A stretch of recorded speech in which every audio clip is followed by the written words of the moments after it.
The purpose of receiving His Excellency Joseph Human Boakai, Senior, President of the Republic of Liberia, to deliver his administration's legislative function. Senator Augustine Chia.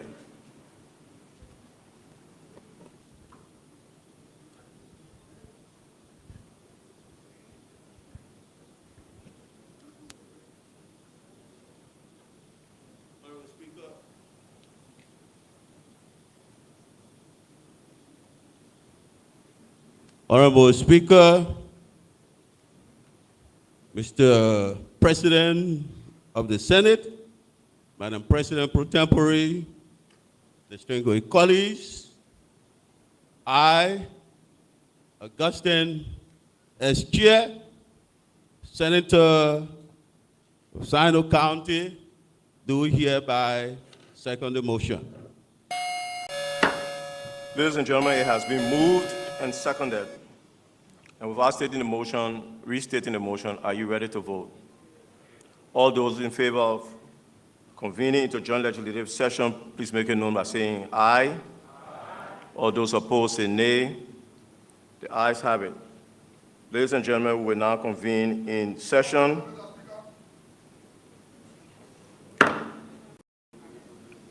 For what purpose the gentleman raised his hand?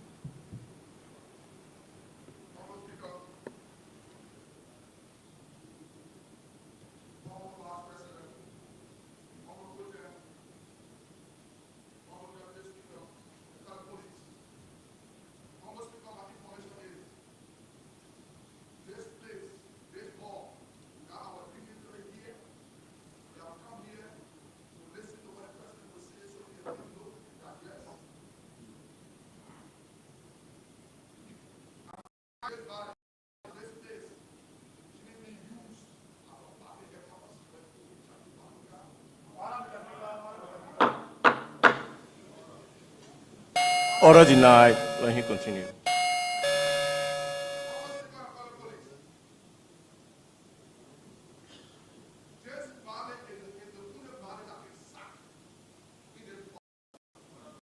Honorable Koloba, I would like for you to raise your information. I'm trying to give you enough latitude.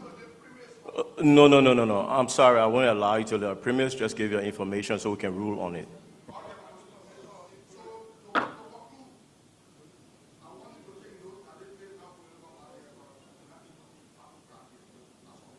Information denied.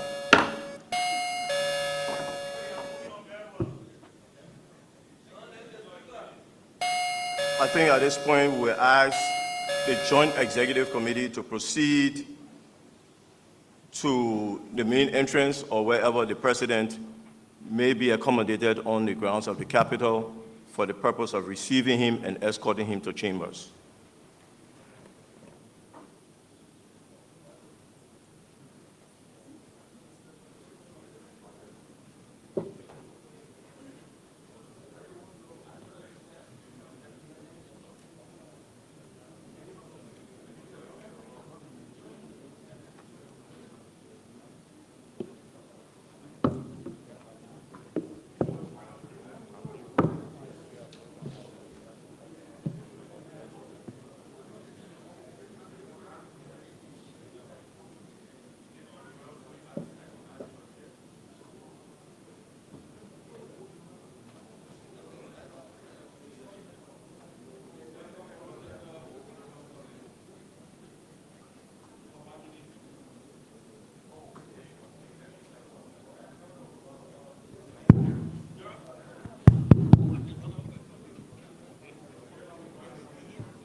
Mr. Speaker, and members of the legislature, I am honored to announce the President of Liberia and the First Lady of the Republic of Liberia.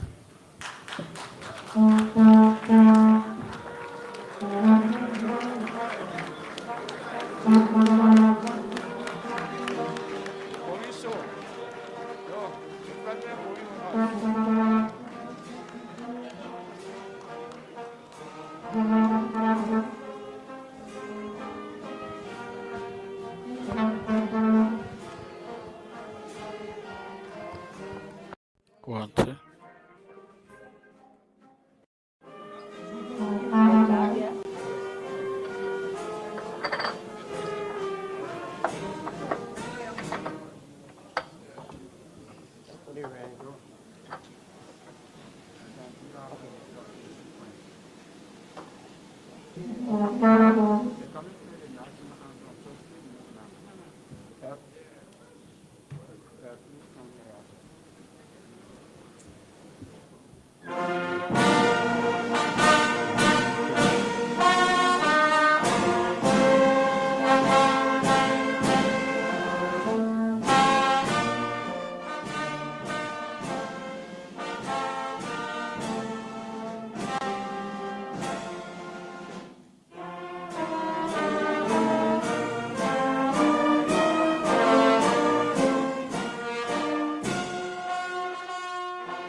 Mr. Vice President,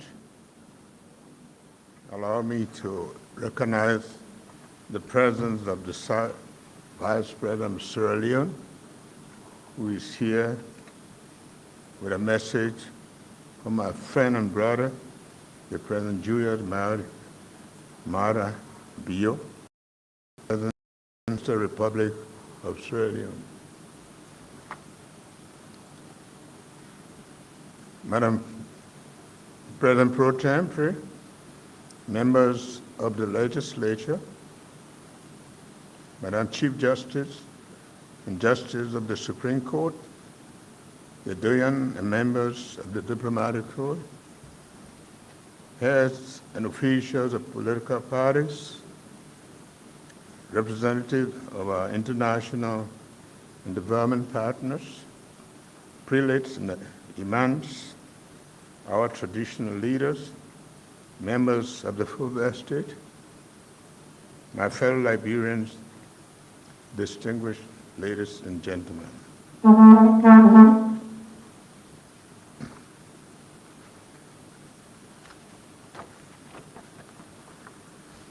We are thankful to the Lord Almighty, the preserver of our state, for his abundant blessings upon us. As the world confronts various crises, wars, pandemics, climate change, and migration, we pray for better, more peaceful, sustainable, and inclusive global order. Exactly 1 week ago, Vice President Jeremiah Kuhn and I took the oath of office as an array of the world leaders, friends, and citizens of Liberia, at home and in the diaspora, looked on.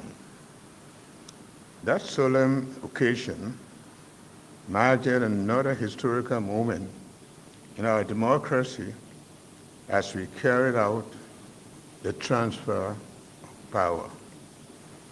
In obedience to our constitutional duty, it is an honor to come before this august body, the people's representative, to report on the national situation as we met it and present our agenda for development in the coming year.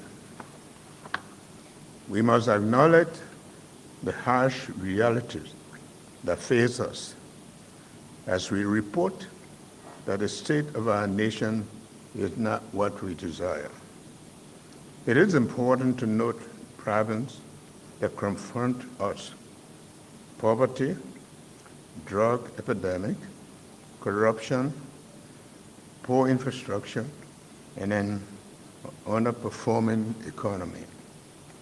The current challenges present us a unique opportunity to embark on a new journey of hope.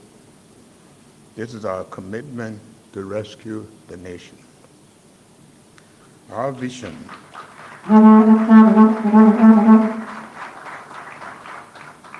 vision as revealed in ARREST, A-R-R-E-S-T, meaning agriculture, roads, rule of law, education, sanitation, and tourism,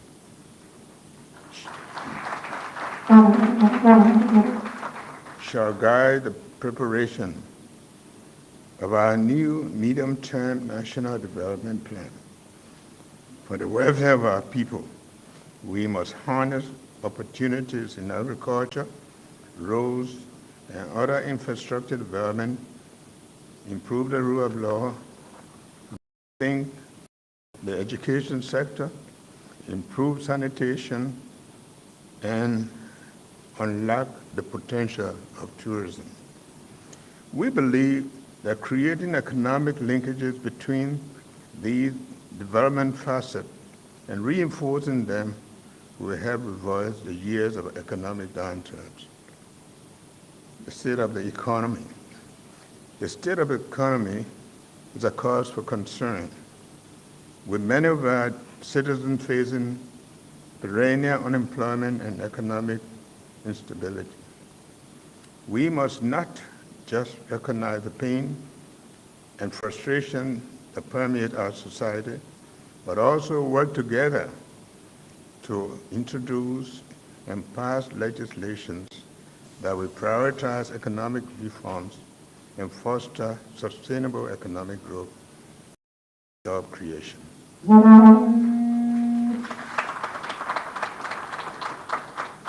Distinguished legislators, economic growth slowed between 2022 and 2023 from 4.8% to 4.6%.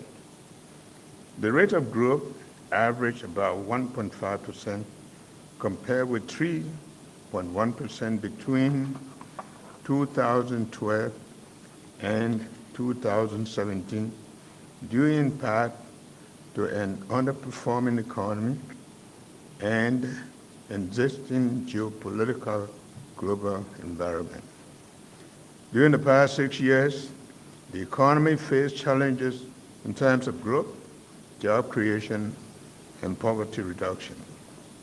Inflation during the period 2023 rose to 10.1% at the end of December from 7.6% in 2022. Revenue collection, as reported for 2023, stood at $710.23 million US, while expenditure totaled $796.32 million.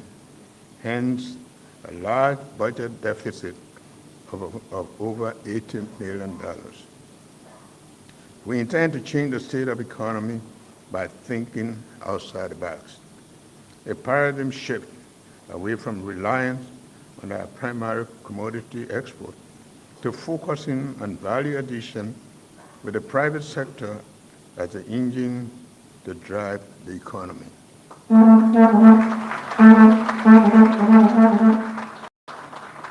Under my administration, the empowerment of the Liberian entrepreneurship through more support will help bring back the Made in Liberia quest for inclusive and sustainable growth and jobs.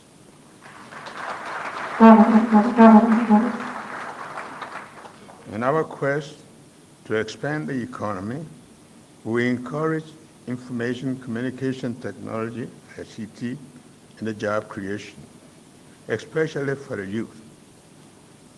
To achieve this, my administration will train up to 10,000 young people in various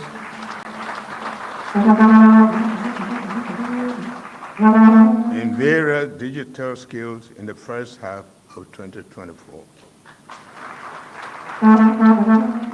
The Liberian middle class goal will be a reality in the next 6 years. The next net international reverses position reported at the end of December 2023 was $220 million.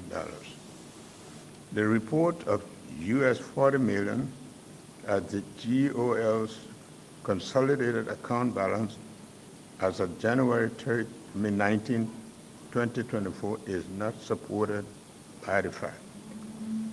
The balance reported by the CBL as of the same date was $20.5 million, highly incumbent, not $40 million. To this end, we will re-emphasize our earlier commitment to audit and show that regular audits will be across all branches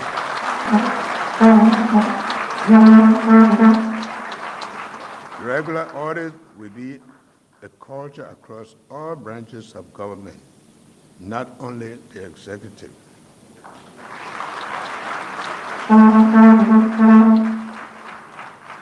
The stock of public debt at the end of December 2023 stood at $2.21 billion, an increase of 8.67% compared to the end of December 2022 stock of $2.08 billion. This represents a sharp increase of $1.33 billion compared to the end of December 2017 stock of $878.17 million, representing 601.8% rise. Our debt burden has clearly grown astronomically. Suddenly, the rescue mission was necessary for Liberia's transformation.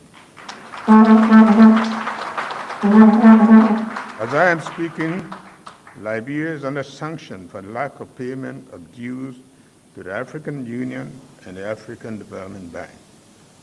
Also, a default in the payment of about $650,000 to the European Investment Bank is preventing the disbursement of $30 million for Sanikwe-Lugato Road.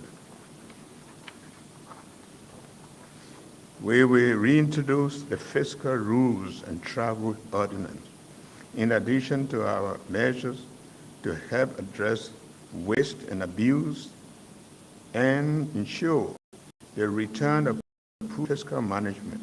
We will ensure that the executive leads by example.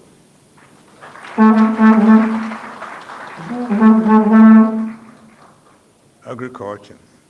Liberia is endowed with abundant natural resources. With over 40% of West Africa's rainforest, our country is home to a diverse array of flora and fauna that should help provide economic and agricultural growth opportunities. Liberia is also a leader in the discussion on climate change mitigation, further emphasizing the importance of international partnership for sustainable agricultural production and development. However, It is important to recognize that our available arable land is underutilized. My government is committed to harnessing the right resources, strengthening collaboration with international partners and local farmers to improve production.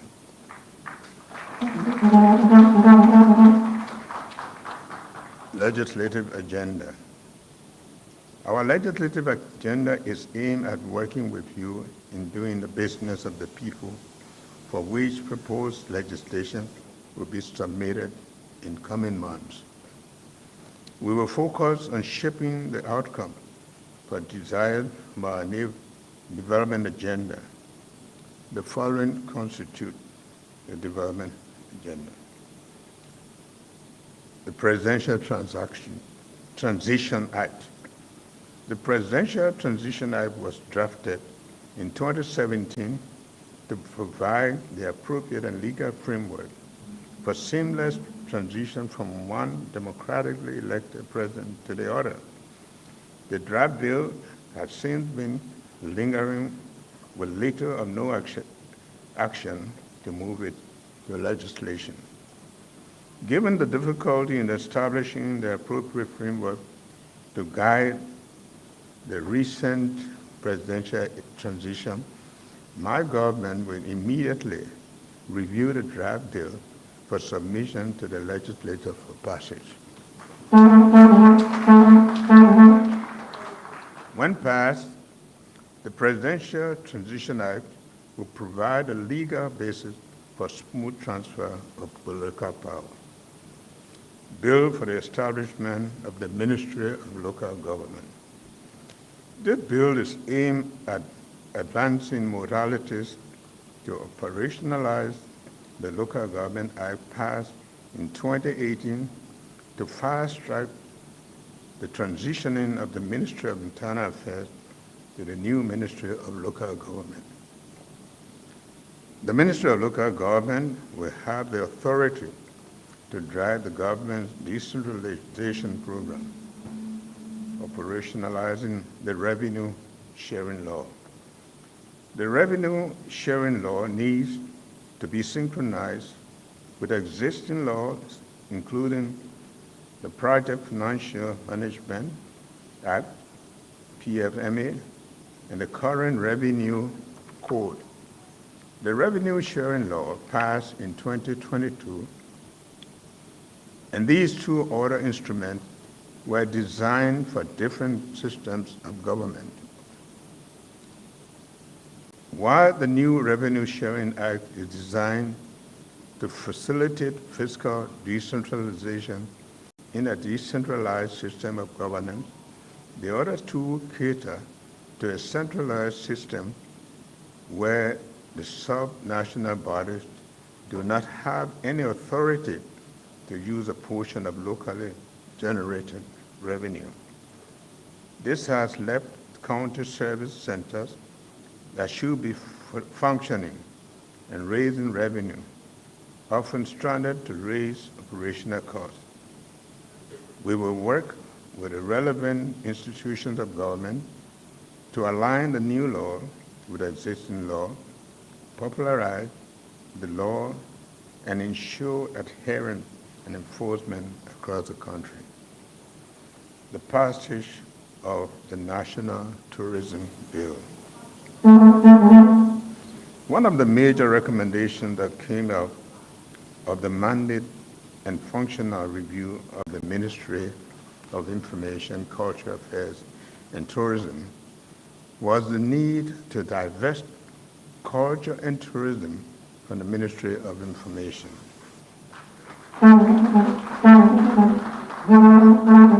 The National Tourism Bill has since been sent to the legislature with a first public hearing. Improving tourism is one of the pillars of the arrest agenda.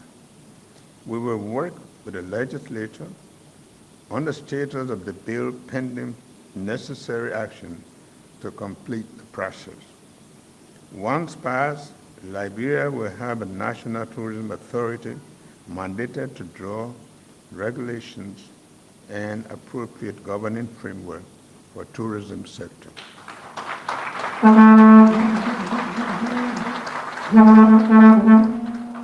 Establishment of the Office of Ombudsman. Passage of the Code of Conduct for public officials had not had the full effect of the law. A major hurdle is a lack of implementation infrastructure. To this end, there is a need to reestablish the Office of the Ombudsman. When established, this office will supervise and enforce all provisions of the Code of Conduct and will also impose sanctions for infractions.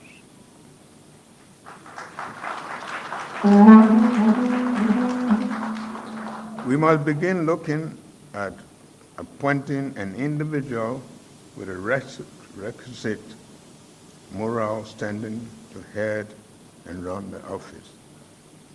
Amendment to the new Financial Institution Act. As part of the financial sector reform in 2020, the bank submitted to the Office of the President a new banking law to replace the existing New Financial Act of 1999. The act was submitted to the National Legislature for enactment, but is still pending passage.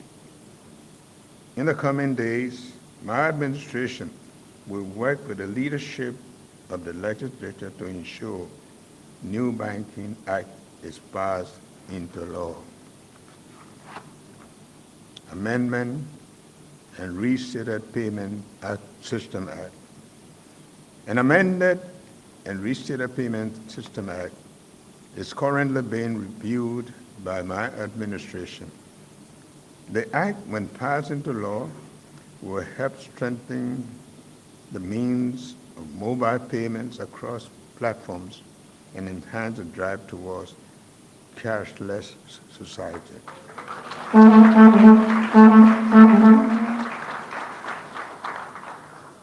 Liberia Insurance Regulatory Commission Act.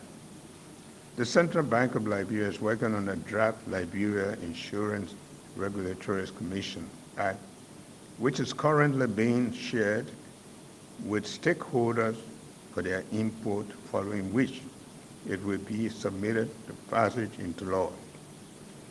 We are also working on the draft bill for the National Health Insurance Scheme for Liberia.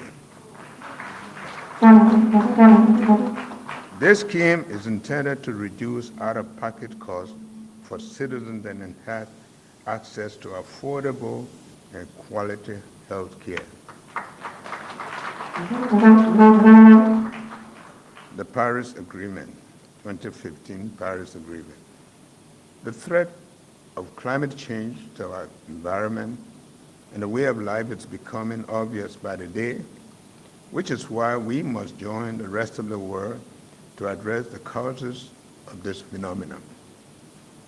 I call on the legislature to work with us to begin looking at the Paris Agreement, including the carbon market, to ensure our national interest is protected.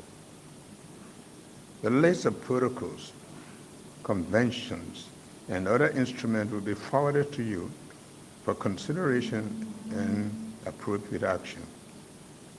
Road infrastructure development. Expanding and improving road network in our country remains a top priority for our administration. While there has been some progress in the road transport sector during the reviewed period, there remain considerable challenges in the road development. Mr. Vice President, Senator, Speaker, the Honorable Legislature, ladies and gentlemen, the total paved roads in our national network amount to 1,131.1 kilometers, representing 8.7% of the 13,000 kilometer road network we need. This fact underscores considerable challenges in road infrastructure and the urgent need to fund road development in our country. With associate assistance from friendly partners, the country made notable progress in paving some primary roads, including the corridors, the Banga to Salaye, the Ganta to Saklipye, the Ganta to Yekepa, and the Sanekwe to Lugatu. In addition, as of now, 37.7% of work on the ELBA to RIA road project has been accomplished. To access all county capitals, my government will work to alleviate the problem faced by commuters using these primary roads, especially during the rainy season. The situation also causes major impediments to development, as these primary roads are major economic corridors to all parts of the country. The restoration of county road maintenance stations will be a key deliverable.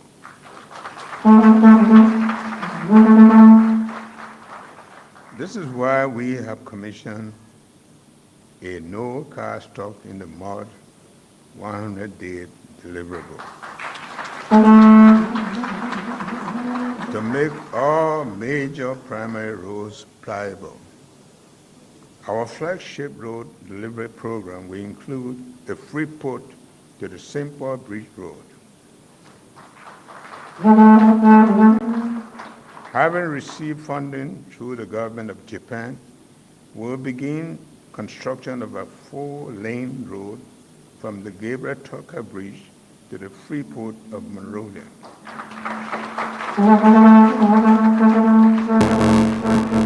Additionally, the government of Japan is expected to provide funds to expand the Gabriel Tucker Bridge to 4 lanes.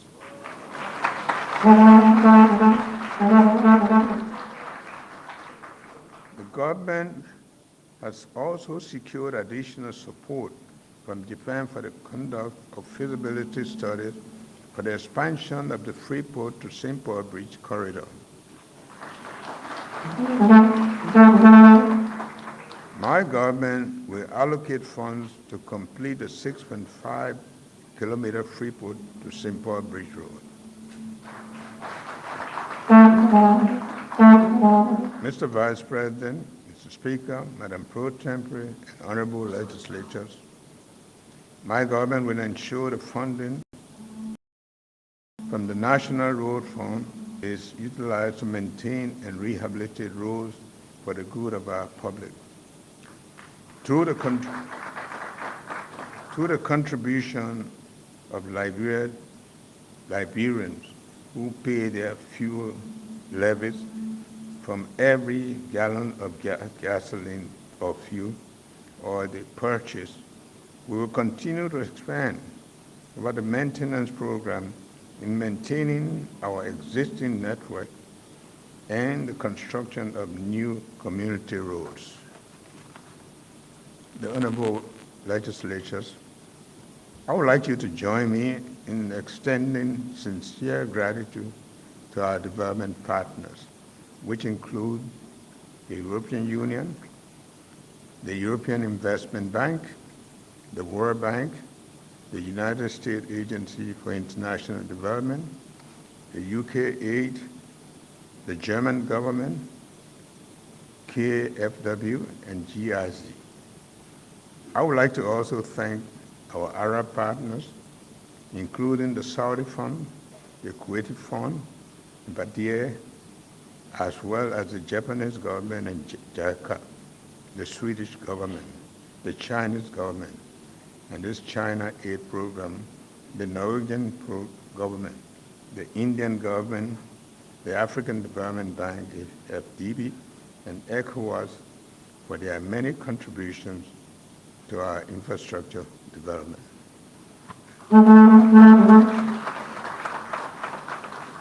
foreign policy. Mr. Vice President, Mr. Speaker, Madam President Pro Tempore, members of the legislature, as a founding member of the most continental and multilateral institution, we will continue to honor our obligations. Liberia continues to foster cordial relationship with other countries in the community of nations and maintains its current membership with multilateral organizations like the United Nations, ECOWAS, Mono River Union, and the African Union. We will continue to pursue a policy of good neighborliness as we remain in peaceful coexistence with our immediate neighbors. Mr. Vice President, Mr. Speaker, Madam Pro Tempore, Honorable Legislature, as a nation with a proud history of regional leadership, our standing among the Community of Nations is undermined when we fail to meet our obligation as a sovereign state. Therefore, it is imperative to reclaim our standing in the Community of Nations. My government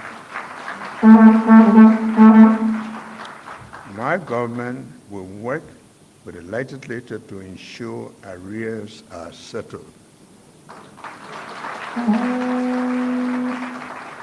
The civil service.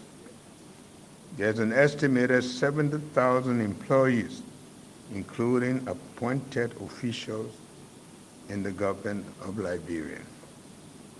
These command a total wage bill of $300 million annually. The growth in the size of government has not been proportional to the growth in the revenue and the efficiency and the effectiveness of our government.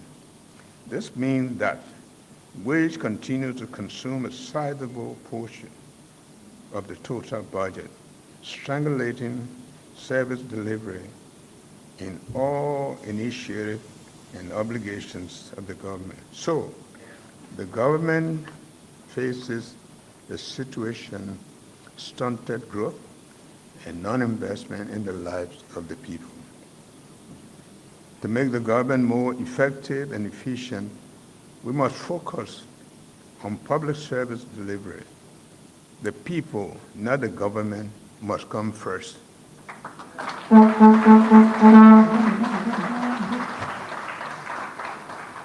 Health. Health and sanitation remain a major priority of our government. My government will prioritize the following: the availability of needed medical supplies and logistics in all public health institutions throughout the length and breadth of the nation.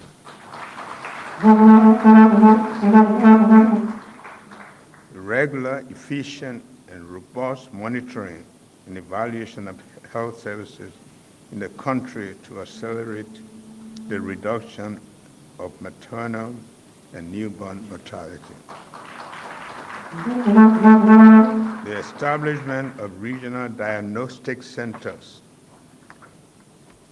regulation of healthcare and pharmaceutical institutions in the country to meet international standards. Our recent experience in Ebola and COVID-19 requires our full support in treating national public health with utmost importance in Liberia as it relates to emergency preparedness and response. This requires a more coordinated way of building a more resilient health infrastructure to address current health challenges and future health shocks. Honorable legislators, the drug epidemic, especially the use of kush,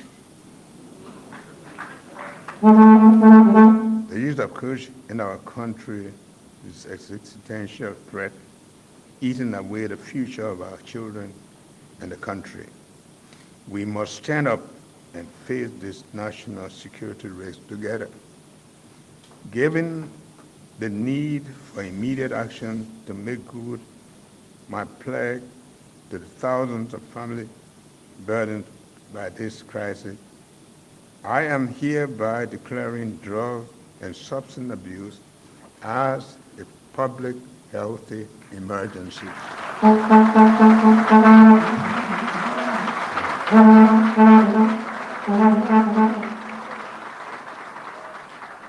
In this direction, I am establishing a multi-sectorial steering committee comprising the following agencies: the Minister of Health will chair, Minister of Justice co-chair, Minister of Youth and Sport member, Minister of Gender, Children, Social Protection member, Liberia Drug Enforcement Agency member, Minister of Finance and Development Planning member.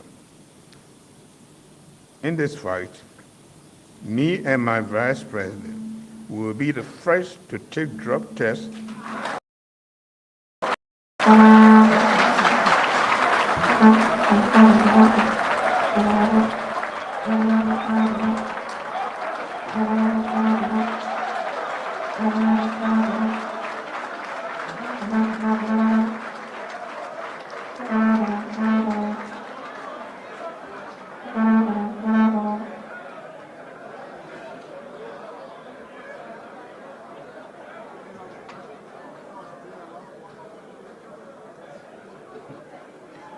Me and my Vice President will be the first to take drug tests, and I urge all others to follow me.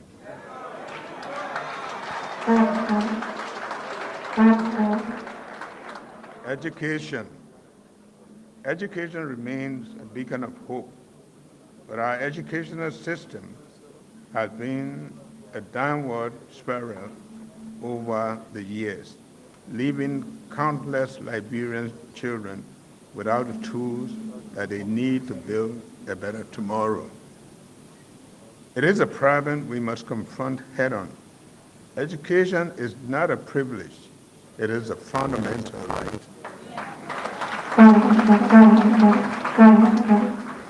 We cannot turn a blind eye to the fact that a significant portion of our population is struggling with a lack of access to quality education. And there is no other way that we can genuinely seek to successfully fight poverty without the provision of quality education to our people. Starting now, my administration is making a steadfast commitment to revitalize our educational system. We'll invest in education infrastructure and provide adequate resources. In this, we crave your support. Good governance. Honorable legislators, our commitment to good governance is unwavering. Transparency, accountability, the rule of law will guide our actions. We will fight corruption and build institutions that serve our people's interest. A government that is accountable to its citizens is a government that can truly serve the needs of its people. Mr. Vice President, President of the Senate, Mr. Speaker, members of the legislature, the justice system is meant to protect the innocent and punish the guilty, has been marred by inefficiency, corruption, and lack of public trust. I am counting on this honorable body to pass effective legislation and support financial appropriation that will help us to win the fight against corruption.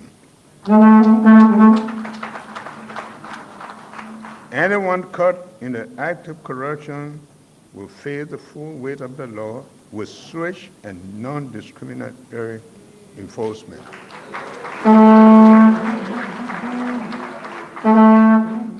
Democratic elections.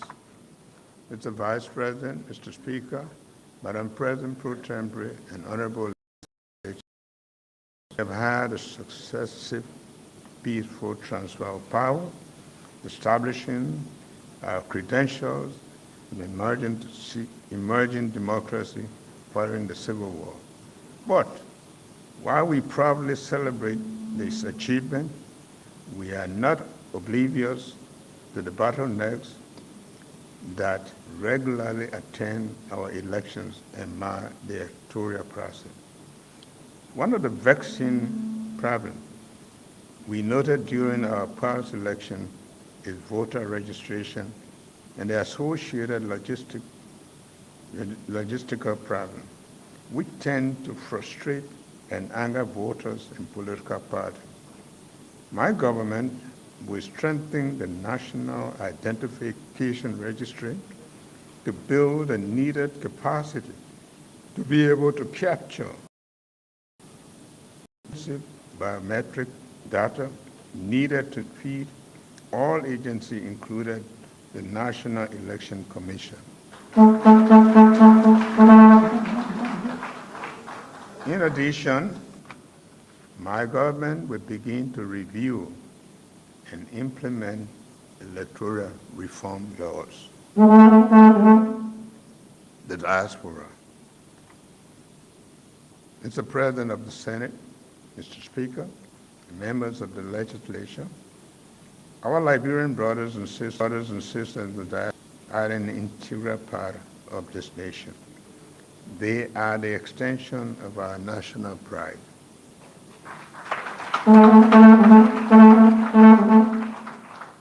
They share in our nation's happiness and sadness. They are readily responsive to the needs of family members and friends in times of difficulty. Liberians in the diaspora have a stake in the future of Liberia, and my administration will be intentional about ensuring that their stake in Liberia is fully honest.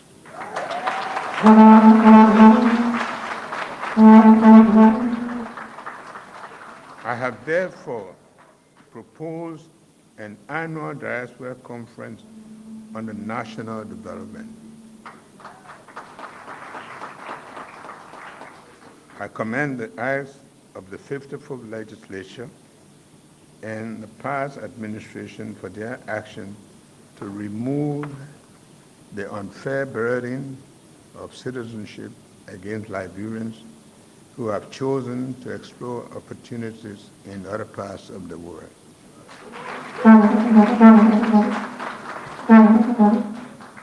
I am glad that the slogan, "Once Liberian, always Liberian," now has a meaning. We will establish a clear and predictable policies that link where diaspora Liberians can play more meaningful roles in the Liberian future. Necrology. The nation lost some of the prominent citizens during the year in review. Special condolences go to the families of the victims of the tanker explosion in Tulsa, Bond County. Among those who have joined our ancestors are former Assistant Minister Mr. Victor Daniel Beku,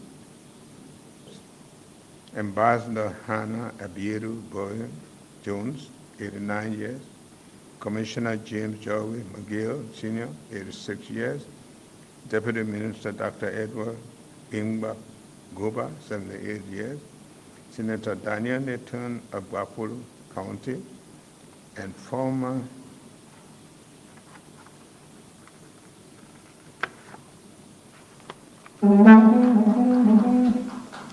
Deputy Speaker Hans Bachu of Grand Bassa County. We also mourn all those who lost their lives during the just ended legislative presidential election. a fuller list will be published. Mr. Vice President, Mr. Speaker, Madam Pro Tem, and honorable members of the legislature, the state of our nation is in distress, but the hope of our people is alive.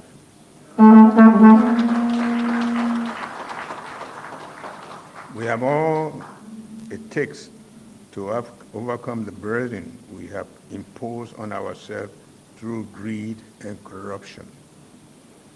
When we work together, there's nothing we cannot overcome as a people. This is why I ask all of you representatives of our people to join me to do the business of the Liberian people by not doing business as usual.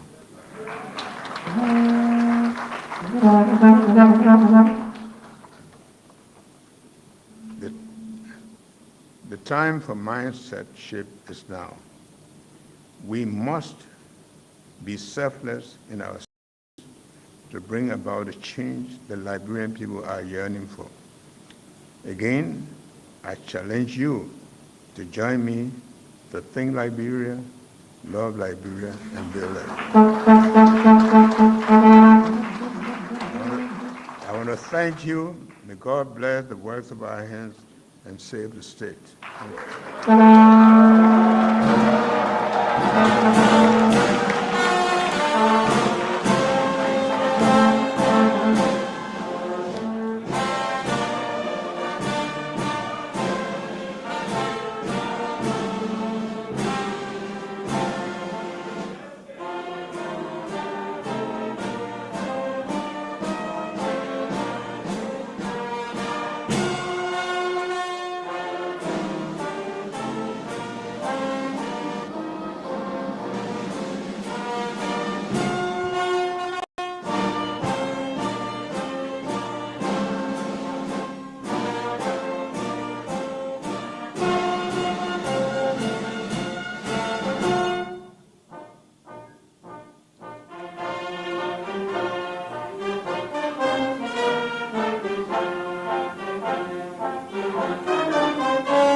The committee will escort the president out of the chambers. The Joint Legislative Executive Committee.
The legislature will be in order.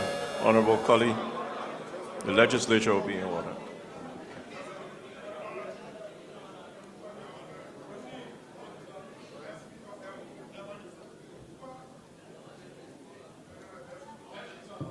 The Sergeant at Arms, please close the doors when our guest leaves.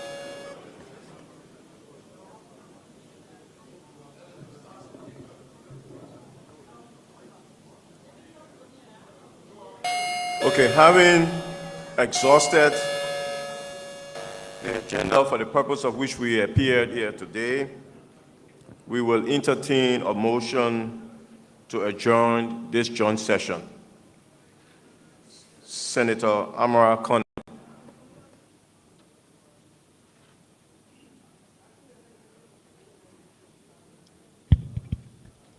Mr. Speaker, Mr. Vice President and President of the Senate, Madam Pro Tem, Mr. Deputy Speaker, I move, if I can obtain a second, that this joint session of the legislature for the purpose of receiving the President's State of the Nation address be adjourned. Honorable Bernard Benson.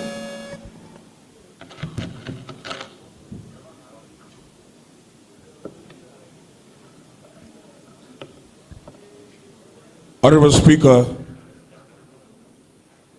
Honorable President of the Senate, Honorable Pro Tem,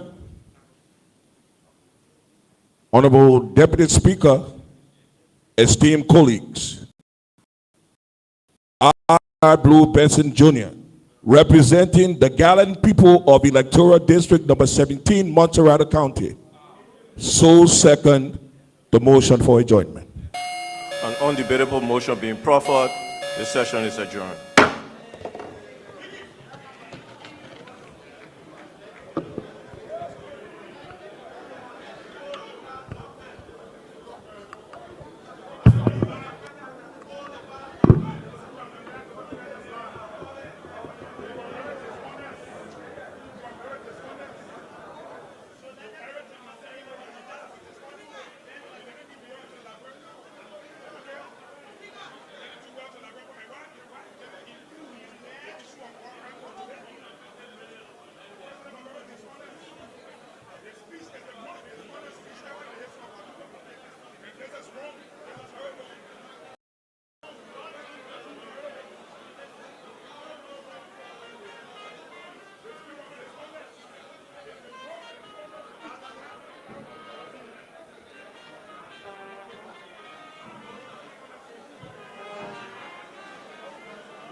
Thank you. You my own brother, you don't tell me.